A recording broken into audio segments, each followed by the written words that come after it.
Halo, Assalamualaikum warahmatullahi wabarakatuh. Selamat pagi anak-anak Pazaki semua. Pada kesempatan kali ini kita akan belajar tentang materi kimia kelas 10. Ini adalah pertemuan pertama kita yang membahas materi. Materi kita adalah pengenalan ilmu kimia. Ini ada beberapa subbab materi yang akan kita pelajari pada bab ini. Yang pertama adalah peranan ilmu kimia, kemudian materi, yang ketiga metode ilmiah, dan yang keempat adalah pengenalan alat-alat yang ada di laboratorium kimia dan keselamatan kerja di laboratorium kimia. Yang pertama kita masuk ke hakikat ilmu kimia dan peranannya. Baik, anak-anak Pazaki semua. Apa yang terlintas di pikiran Ananda ketika ada orang lain berbicara tentang kimia?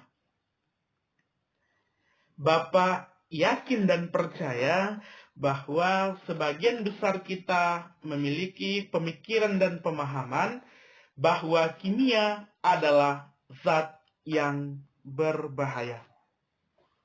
Baik kita maupun masyarakat luas mengatakan bahwa kimia adalah zat yang berbahaya. Seringkali kita dengar, nak, nanti di sekolah jangan beli jajanan ini ya, karena banyak bahan kimianya. Atau untuk yang perempuan, tidak usah pakai skincare ini, banyak zat kimianya. Sering sekali kita dengar pernyataan-pernyataan seperti itu. Nah, sebenarnya ini semua adalah pernyataan yang kurang tepat tentang kimia atau ilmu kimia.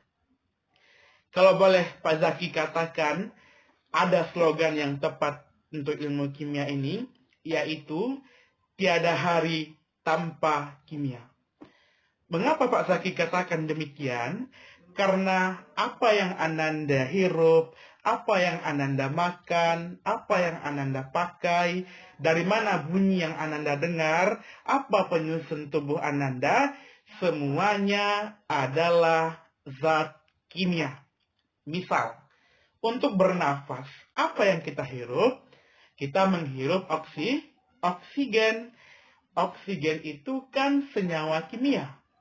Rumus kimianya O2. Ketika Ananda haus, apa yang Ananda minum? Ananda kan minum air. Air itu kan senyawa kimia. Rumus kimianya adalah H2O.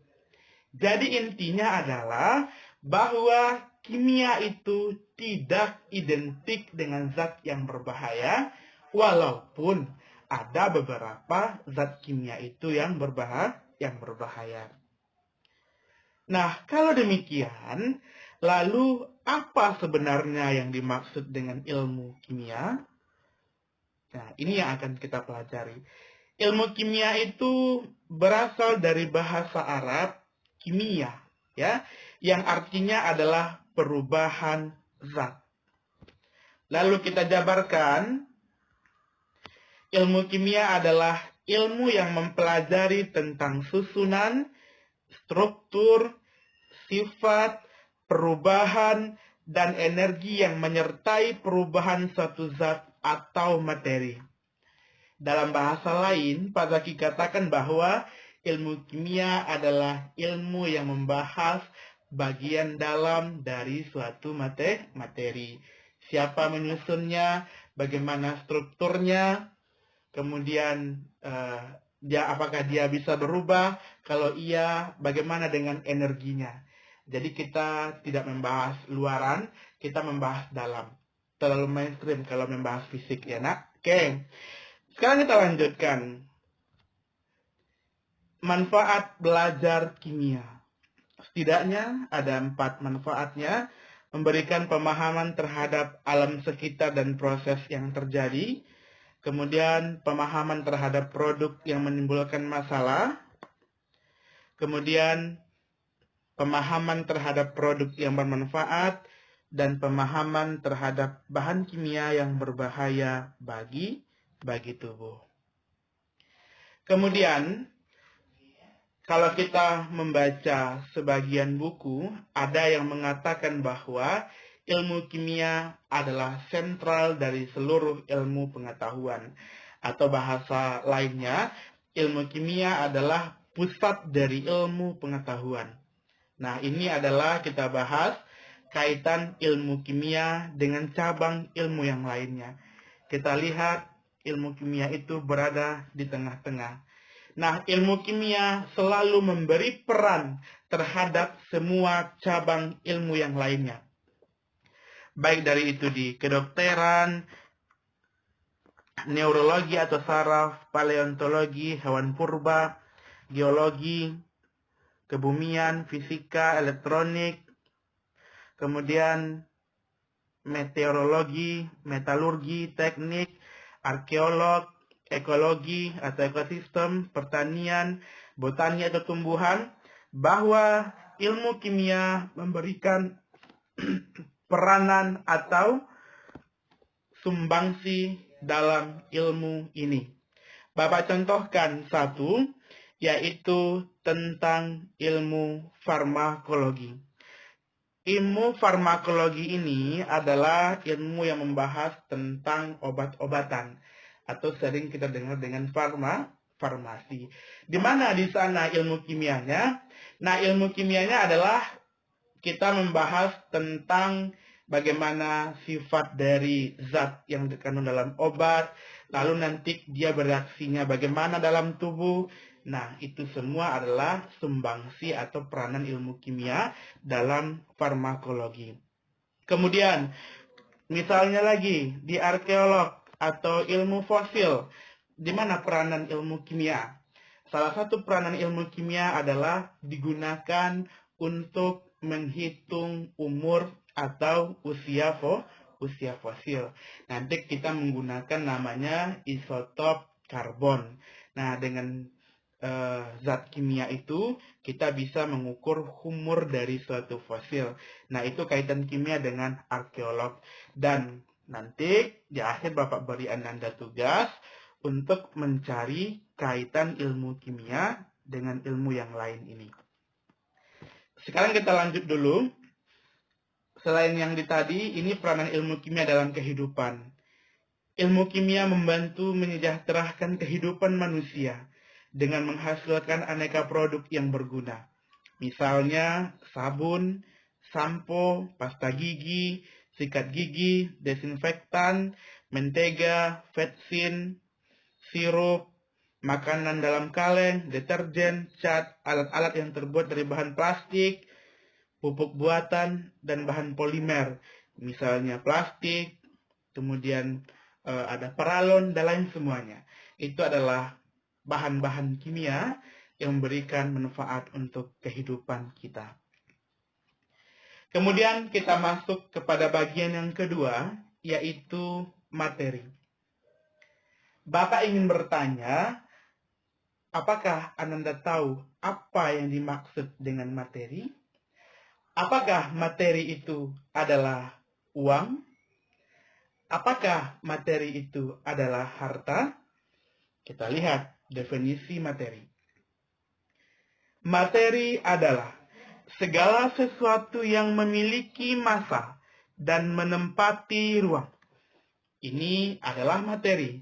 Kalau dia memiliki massa dan kalau dia menempati ruang, berarti dia adalah materi. Apa contohnya? Buku. Buku itu kalau kita timbangkan ada massanya. Kalau kita letakkan dalam sesuatu, dia menempati ruang. Maka buku adalah materi. Kemudian makanan, uang, awan, semuanya itu adalah materi. Jadi materi itu adalah segala sesuatu yang memiliki massa dan menempati ruang. Pertanyaannya, apakah malaikat adalah materi? Kan malaikat menempati ruang. Anak-anakku, dalam pelajaran sains, malaikat tidak kita golongkan ke dalam materi. Malaikat kajiannya adalah dalam ilmu metafisik atau lebih ke ilmu religius. Tapi kalau dalam ilmu kimia tidak kita sebut sebagai materi. Sekarang Bapak bertanya, tadi dibilang bahwa materi adalah segala sesuatu yang memiliki massa dan menempati ruang. Pertanyaannya lagi, apakah sama massa dengan berat? Ya. Atau tidak? Apakah sama massa dengan berat? Nah, kalau dulu waktu di SMP, anak-anak Bapak masih menyamakan antara massa dengan berat. Sekarang harus berubah pemikirannya bahwa antara massa dengan berat itu tidak sama. Massa tidak dipengaruhi oleh gravitasi. Massa Pak Zaki di bumi dan di planet Mars itu sama. Tetapi berat Pak Zaki di bumi dan di bulan itu berbeda. Karena berat dipengaruhi oleh gravitasi, sedangkan massa tidak. Massa satuannya adalah kilogram, berat satuannya adalah newton. Baik, sekarang kita lanjut ke klasifikasi materi atau pengelompokan materi. Ini adalah peta konsepnya, tapi tulisannya tidak keluar, Bapak jelaskan saja. Yang pertama yang di atas ini adalah materi.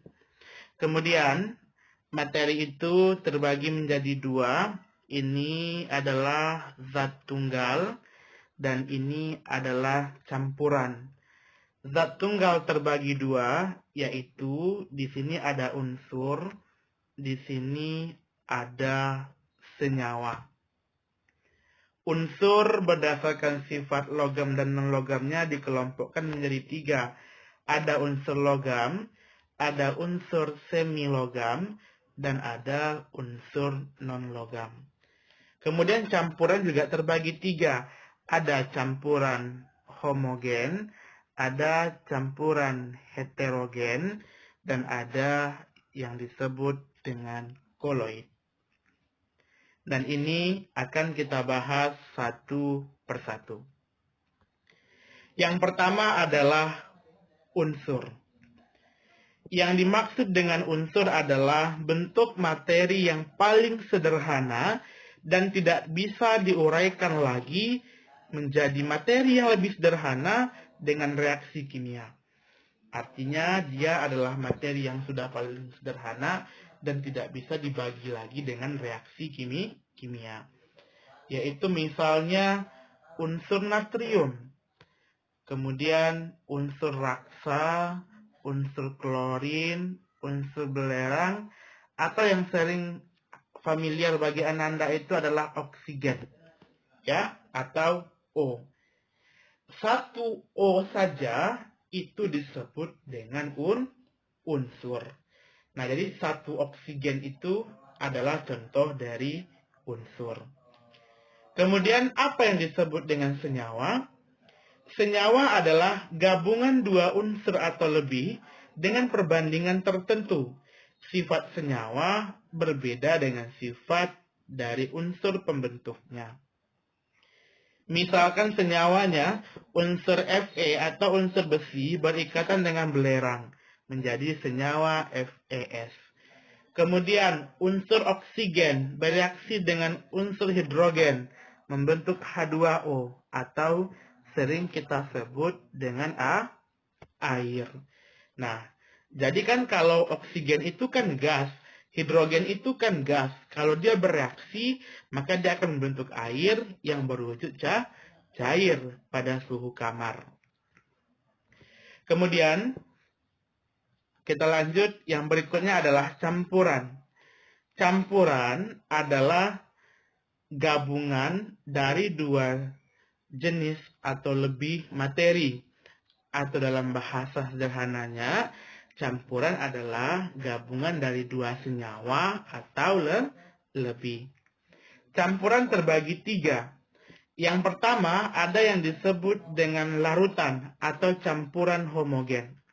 Kalau kita lihat bahasa bukunya, Campuran homogen adalah campuran yang tidak dapat dibedakan lagi antara pelarut dan zat terlarut. Contohnya adalah larutan gula, sirup, larutan garam, dan lain-lain. Misal begini, ketika Pak Zaki memiliki wadah yang berisi air, kemudian Pak Zaki memiliki gula, dan ketika gula ini Pak Zaki masukkan ke dalam wadah, kemudian Pak Zaki aduk-aduk sampai gulanya tidak terlihat lagi. Artinya, ketika gulanya sudah larut semuanya, antara gula dengan air tidak dapat kita pisahkan lagi atau tidak dapat kita tentukan lagi. Ini yang gula, ini yang air, nggak bisa lagi kita tentukan, maka itu disebut dengan larutan atau campuran homogen. Kemudian yang kedua, campuran heterogen atau yang disebut dengan suspensi. Campuran heterogen yaitu campuran antara dua zat atau lebih yang antar zatnya dapat dibedakan. Misal, campuran antara pasir dan air. Ada pasir, kemudian Anda masukkan air, walaupun kita aduk-aduk, pasirnya tidak akan larut. Mana yang air, mana yang pasir dapat kita bedakan. Itu disebut dengan campuran heterogen. Dia membentuk dua fasa. Air membentuk fasa air, pasir membentuk fasa pasir berbentuk padat. Dapat kita bedakan dengan mata telanjang atau tanpa mikroskop. Itu artinya campurannya adalah campuran heterogen atau bahasa lainnya adalah suspensi. Kemudian yang ketiga adalah koloid. Koloid ini adalah campuran antara dua buah zat atau lebih yang sifat zatnya berada antara larutan dan suspensi. Secara mata terbuka, dia merupakan atau seolah-olah terlihat seperti larutan. Tapi kalau kita lihat dengan mikroskop, dia sebenarnya terpisah. Nah, itu disebut dengan koloid. Pertengahan antara larutan dan suspensi. Misalnya adalah santan, susu, lain dan sebagainya. Nah, kalau santan itu, kalau baru kita parut dari kelapanya, maka nanti dia seolah-olah antara santan dengan air itu kan menyatu. Nah, ketika kita diamkan beberapa saat, nanti akan terpisah. Airnya berada di bawah, kemudian komponen penyusun santannya berada di bagian atas. Nah, itu disebut dengan koloid. Kemudian kita lanjut tentang perubahan materi. Perubahan materi terjadi melalui dua. Ada yang disebut dengan perubahan fisika dan ada juga yang disebut dengan perubahan kimia.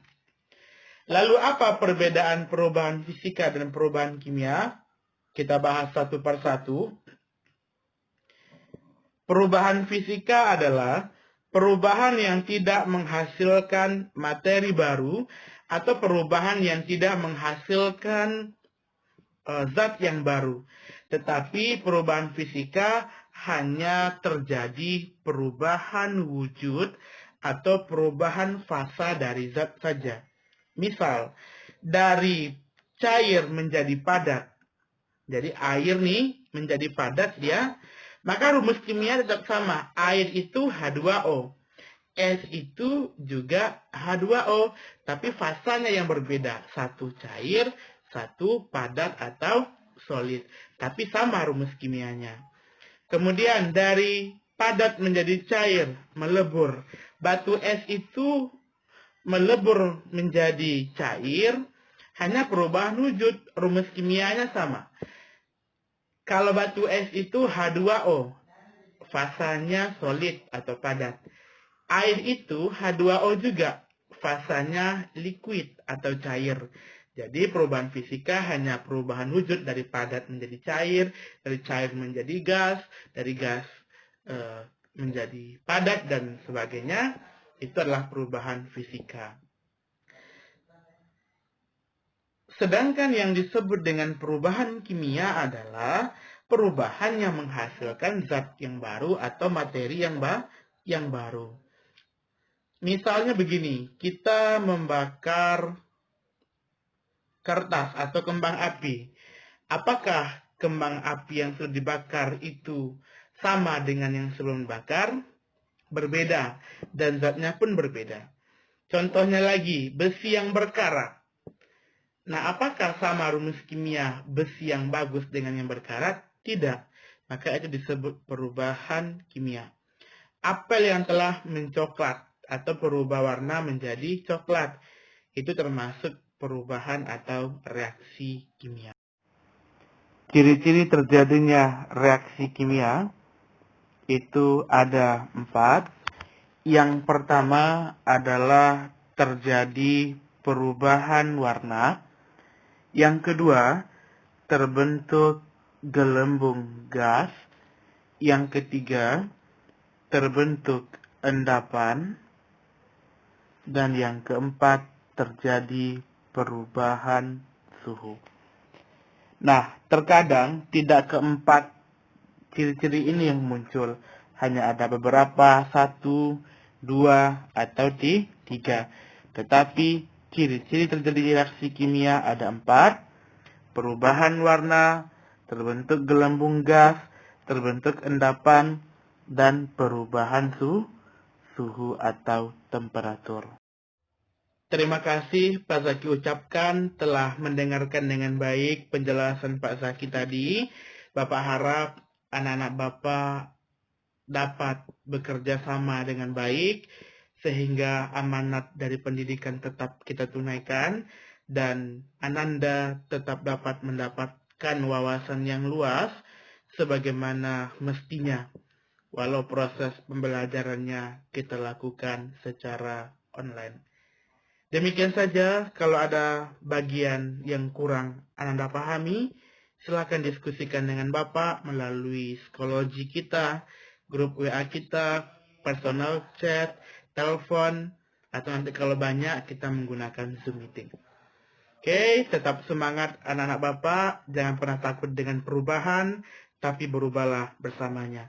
Terima kasih, Assalamualaikum warahmatullahi wabarakatuh. Selamat pagi. Salam bahagia untuk kita semua.